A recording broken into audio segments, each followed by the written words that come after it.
Jamaah. Iye. Oh jamaah. Iye. Alhamdulillah. Buat jamaah semua yang baru bergabung, ada Ibu Eli di samping saya yang sedang bercurhat tadi kepada Habib, kepada Ustadz Syam tentang keluarganya ya. Ada saudara ibu yang bekerja sendiri padahal sudah berumah tangga. Suaminya nggak membantu, betul itu Bu kayak gitu? Iya, mungkin karena ada keluarganya yang sakit ya. Ya, maksudnya suaminya sakit karena tidak bekerja. Suaminya sakit, jadinya nggak bekerja. Cuman saudara ibu aja yang bekerja. Iya.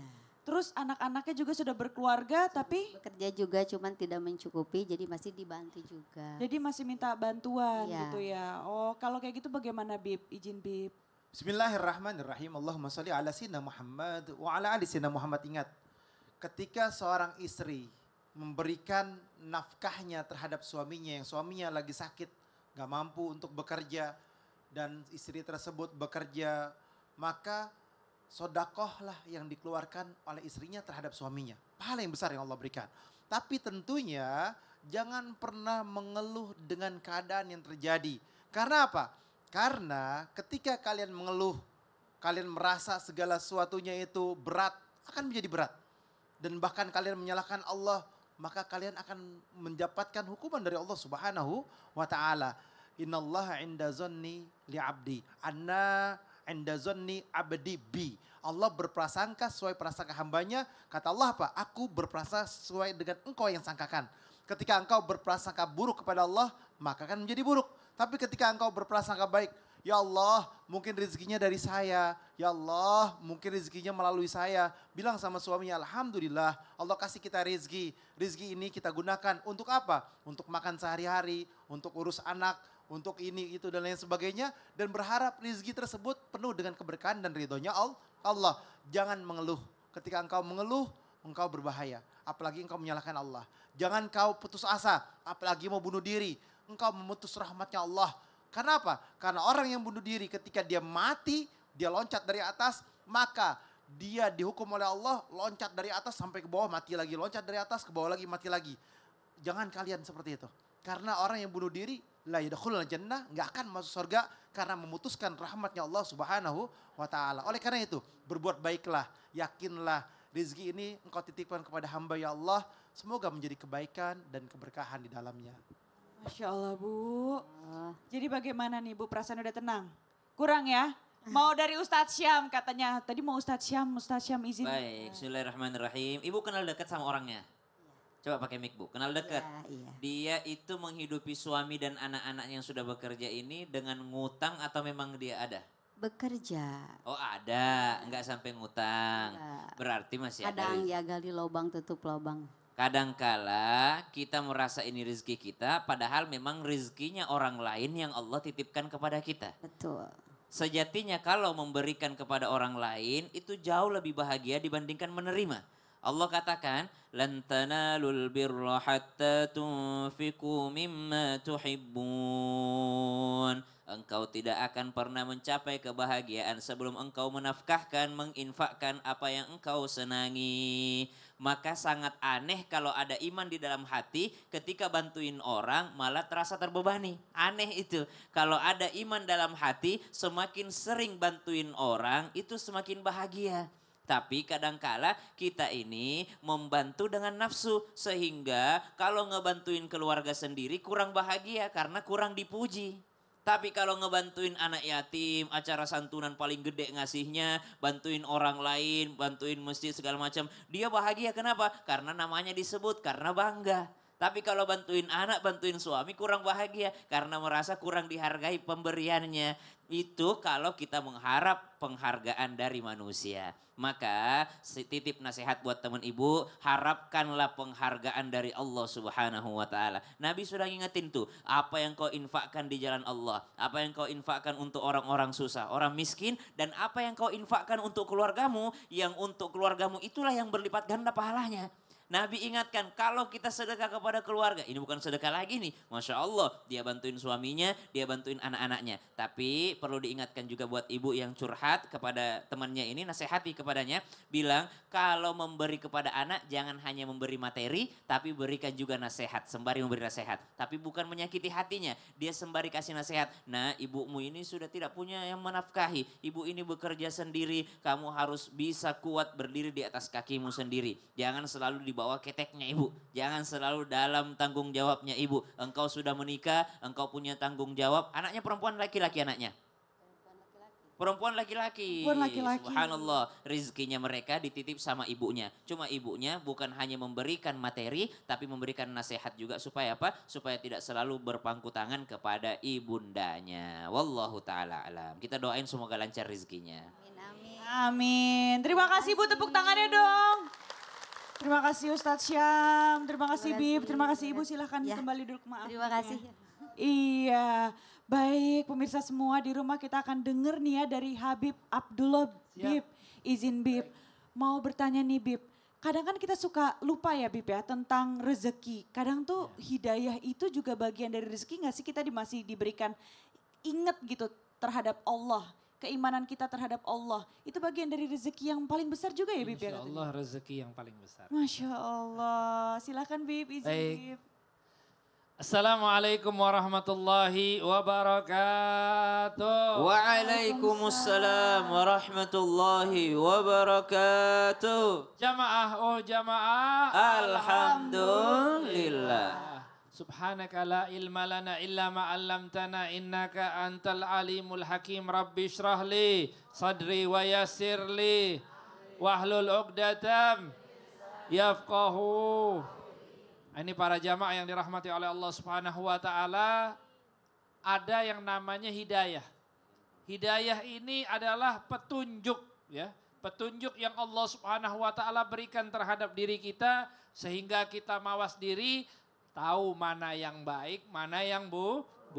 Dan subhanallah, subhanallah, Nabi Muhammad SAW di dalam hadis yang diriwayatkan oleh Al-Imam Al-Bukhari dan Imam Muslim, beliau menyampaikan qala Rasulullah SAW, fa wallahi li ayyahdiyallah bika rajulan wahidan khairul laka min humurin ni'am. Ketahuilah wahai sahabatku bahwa demi Allah, ya, demi Allah Rasul sampai bersumpah, ketika Allah memberikan petunjuk melalui dirimu ya terhadap satu orang, itu lebih baik daripada unta yang berwarna merah. Kalau kita bilangnya unta bule, ya, tahu unta bule enggak? Ya, merah dia luar biasa. Karena diibaratkan ya, diibaratkan ini sebenarnya Rasulullah menganalogikan bahwa ketika kita memberikan hidayah kepada saudara kita ataupun Allah memberikan hidayah kepada kita, itu layaknya mobil-mobil mewah yang lagi bertebaran di rumah kita. Ya, seakan-akan sesuatu hal yang paling mewah karena orang kan kalau bawa kendaraan itu ngerasa apa? Ngerasa bangga.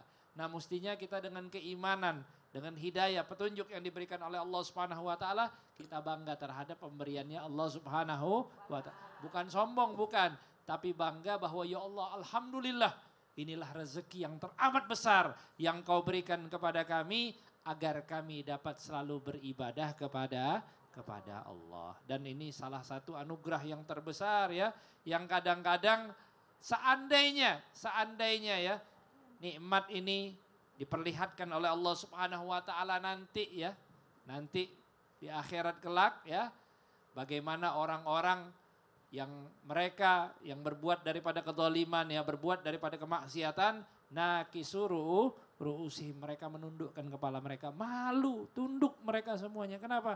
Ngelihat bagaimana Allah berikan nikmat-nikmat terhadap orang-orang yang diberikan petunjuk oleh Allah Subhanahu wa taala. Makanya bersyukur, alhamdulillah, apalagi di pagi hari ini Allah berikan hidayah kita bersama-sama untuk menonton program tercinta, program Islam itu indah. Mudah-mudahan berkah bagi kita semua. Masya Allah, tepuk tangannya Bu. Terima kasih Bib. Allah, Terima kasih Bib. Ustadz Syam. Iya, siap. Izin nih Ustadz Syam. Jadi kan ngomong-ngomongin rezeki yang kadang-kadang kita suka gak sadar. Betul. Padahal di kehidupan sehari-hari kita sudah banyak yang Allah berikan rezeki untuk diri kita sendiri kan ya Ustadz ya. Kayak misalnya kita diberikan ketenangan dalam sholat, Iya. kekusyuan dalam sholat. Atau Betul. mungkin kayak aku ngobrol sama anak, bisa nganterin anak aja itu udah rezeki kan ya Oh Ustadz. Masya Allah, tidak semua orang punya kesempatan itu. Masya Allah. Itu menangis orang yang belum punya anak tuh lihatnya menangis, pengen yang kayak gitu. Punya orang tua juga kan masih bisa ngobrol sama orang tua. ya. Subhanallah. Izin Ustadz. Terima kasih Selin, tabe para alim ulama yang dimuliakan Allah Subhanahu wa taala, Habib Abdullah, Habib Utsman, para jamaah. Banyak rezeki yang ternyata kita tidak sadar bahwa itu adalah rezeki. Di antaranya nikmat ibadah, ini rezeki yang luar biasa. Kalau sudah merasakan nikmat ibadah, tidak akan pernah terasa bosan berada di tempat ibadah. Sehingga dikatakan al-mu'min fil masjidi kassamaki fil bahar. Seorang beriman berada di dalam masjid bagaikan ikan di dalam lautan. Tenang berenang. Tapi orang munafik fil masjid, orang hatinya munafik berada dalam masjid bagaikan burung di dalam sangkar. Gelisah, pengen terbang ke sana. Oh subhanallah, baru dimulai pengajian udah cari tempat yang bisa selonjor. Cari tempat, subhanallah. Gelisah pengen keluar dari majelis. Gelisah pengen keluar dari masjid. Orang beriman, maka dia tenang di dalam masjid. Ini rizki yang luar biasa, tidak semua orang punya. Khusyuk dalam sholat, ada khusyuk hati, ada khusyuk badan. Khusyuk badan diantaranya adanya tumak nina. Jadi mulailah daripada khusyuk badan. Kalau hati masih sering mikirin yang lain ketika sholat, usahakan badannya yang khusyuk. Mana bukti khusyuknya badan? Tumak nina. Allahu Akbar.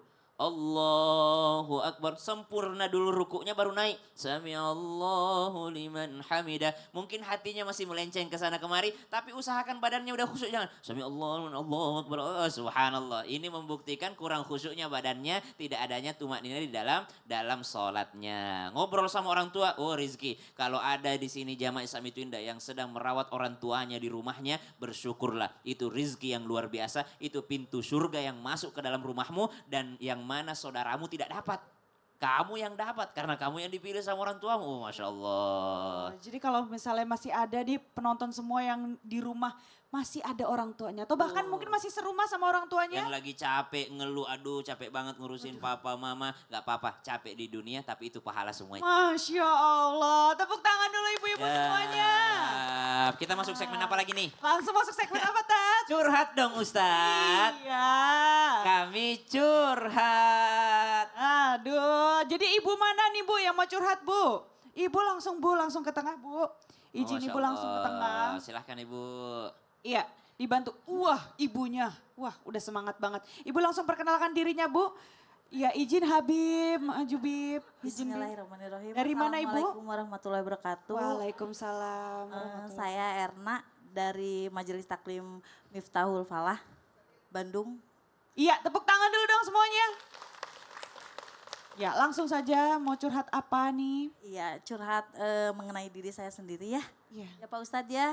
Siap. Jadi gini, saya itu apa sih merasakan, kan katanya tadi tuh apa sih itu teh Naon musibah itu atuh? juga termasuk Ya. rezeki ya. Naon, Ya, Ya. pasam kesedihan juga rezeki, musibah juga Iya. bagian dari rezeki. Jadi itu tuh mungkin yang saya rasakan saat ini gitu. Dari mulai rumah saya longsor. Subhanallah. Udah gitu tuh di apa sih dilanjut musibah Bertubi-tubi. bertubi-tubi anak Bertubi-tubi ya. meninggal yang pertama usia Innalillahi. 18 tahun. Udah gitu di 100 harinya orang tua anak saya mama saya meninggal. Rajiun.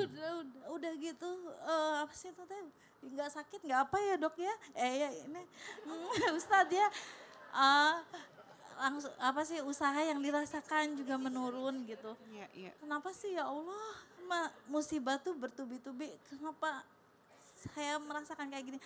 Apa sih yang Allah rencanakan untuk saya gitu? Kenapa saya tuh merasakan tuh gitu. Iya. Jadi kenapa harus ibu yang Iya, merasakan itu ya ditinggalkan anak, Iya, dari musibah mulai rumah.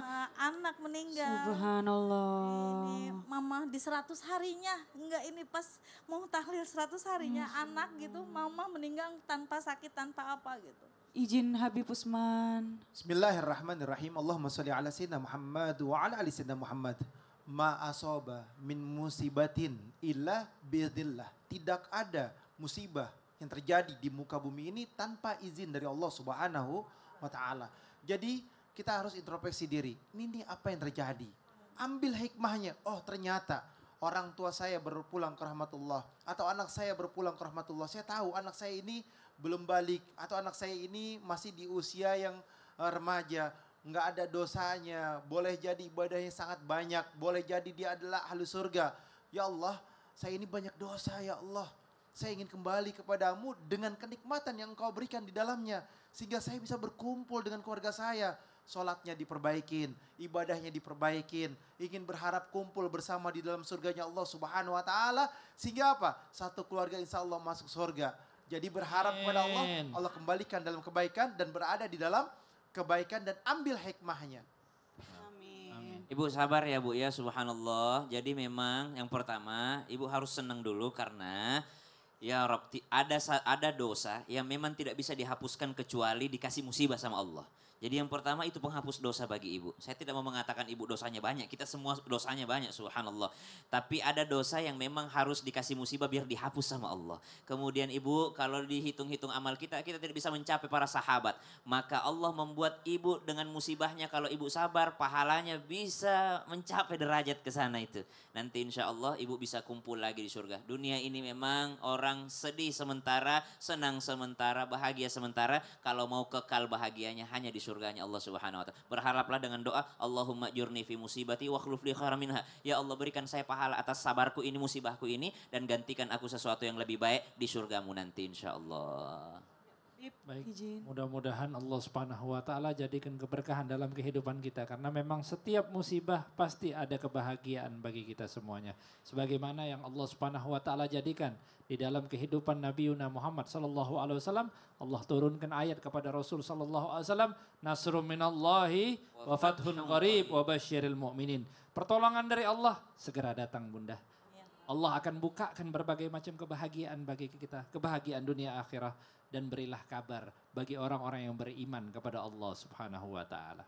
Masya Allah, terima kasih untuk para guru kita. Semoga bisa menjadi ilmu bagi kita semua dan penonton di rumah. Terima kasih telah bergabung di Islam Itu Indah. Wassalamualaikum warahmatullahi wabarakatuh. Waalaikumsalam warahmatullahi wabarakatuh. Sallallahu ala Muhammad. Sallallahu alaihi wasallam. Ibu kerja di rumah sakit.